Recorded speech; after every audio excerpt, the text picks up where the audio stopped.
오늘은 사무엘상 22장의 말씀을 묵상합니다.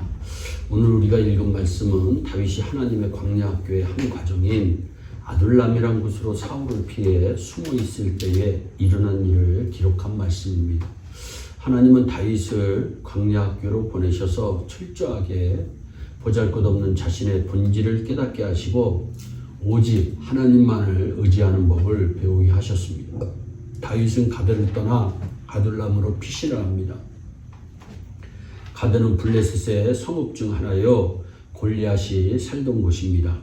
사실 가드뿐만이 아니라 사울 왕의 위협을 받은 다윗이 위기를 모면할 수 있는 안전한 곳은 그 당시에 없었습니다. 그렇게 다윗은 사울 왕과 블레셋 왕의 손길이 미치지 않는 블레셋과 접경지에 있는 아둘람 굴로 몸을 피합니다. 신기하게 아둘람이라고 하는 단어의 뜻이 피난처라고 하는 뜻이 있습니다. 그리고 다윗은 아둘람 굴에서 하나님만 의지하는 법을 배웁니다. 시편 142편은 다윗이 아둘람 굴에서 하나님께 드린 기도로 다윗이 하나님을 온전히 의지했다고 하는 사실을 잘 알 수 있습니다. 5절로부터 7절입니다. 여호와여 내가 주께 부르짖어 말하기를 주는 나의 피난처시요 살아있는 사람들의 땅에서 나의 분깃이시라. 나의 부르짖음을 들으소서. 나는 심히 비천하나이다. 나를 핍박하는 자들에게서 나를 건지소서. 그들은 나보다 강하니이다. 아둘람굴에서 다윗은 하나님을 다시금 신뢰하는 것을 배웠고 기도를 회복합니다. 다윗의 기도를 들으신 하나님께서는 다윗에게 사람을 보내주셨습니다. 다윗이 아둘람에서 피신했다는 소식을 듣고 그동안 소식을 끊고 지내던 부모와 형제가 다윗을 찾아온 것입니다. 그리고 뒤따라서 환난을 당한 자, 빚진 자, 원통한 자가 400명이나 다윗을 찾아옵니다. 지극히 부족한 그들이 다윗에게 큰 힘이 됩니다. 하나님께서는 지극히 약한 자들을 불러서 하나님의 일을 하게 하시는 전능하신 하나님이십니다.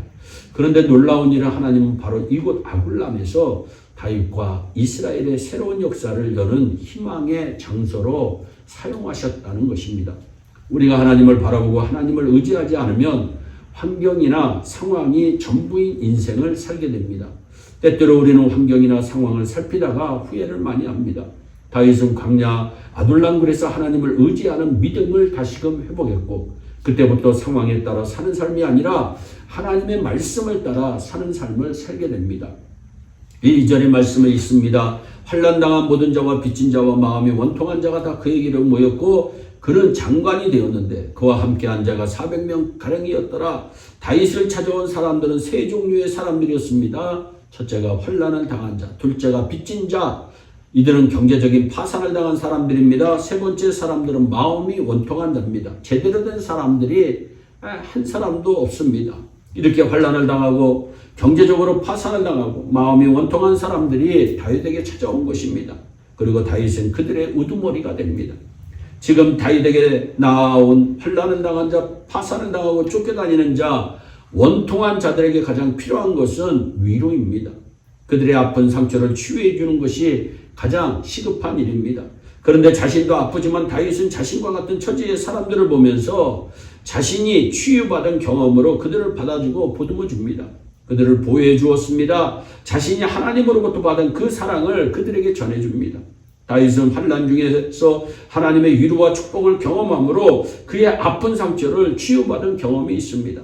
다윗이 아기스 왕 앞에서 미친 채 하다가 쫓겨난 다음에 지은 시에 보면 이 공고한 자가 부르짖음의 여호와께서 들으시고 그 모든 환난에서 구원하셨도다.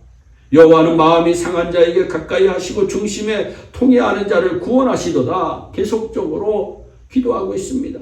다윗은 하나님께 아무런 잘못도 없이 사울에게 쫓겨다니는 자신의 원통함과 아픔을 호소합니다. 그러나 바로 그때 살아계신 하나님께서 다윗을 버린 것이 아니라 여전히 사랑하고 있다고 말씀해 주시므로 다윗을 위로하시고 그 아픔을 싸매 줍니다. 그것이 힘이 되고 위로가 되어 자신의 상처가 치유되는 은혜를 다윗이 경험합니다. 오늘날의 교회가 바로 이렇게 희망을 만들어낼 수 있는 곳이 되어야 합니다. 다윗은 그 절망의 장소 아둘람에서 기도합니다. 그러자 절망 가운데 모인 사람들의 걱정과 한숨과 근심거리가 아니라 새로운 역사를 열어갈 주역들로 보이기를 시작합니다. 기도가 이렇게 엄청난 힘이 있습니다. 시편 57장 7절과 8절의 말씀을 보세요. 하나님이여 내 마음이 확정되었고 확정되었사오니 내가 노래하고 내가 찬송하리이다. 내 영광아 깰지어다 비파야 수금아 깰지어다 내가 새벽을 깨우리로다.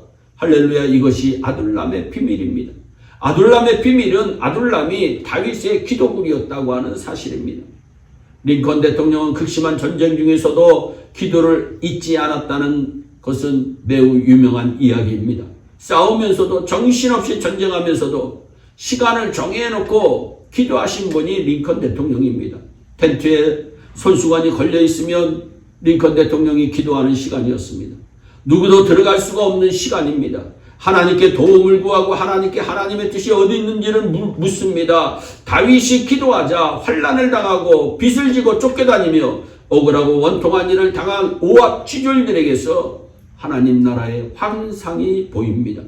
사랑하는 여러분, 다윗이 그 어둡고 답답한 아둘람의 굴에서도 하나님의 비전을 품고 새로운 역사의 새벽을 깨우겠다고 분연히 일어선 것처럼 여러분의 인생의 모든 암울한 환경 가운데서 하나님의 꿈을 품고 일어서시기를 주 예수 그리스도의 이름으로 축원합니다.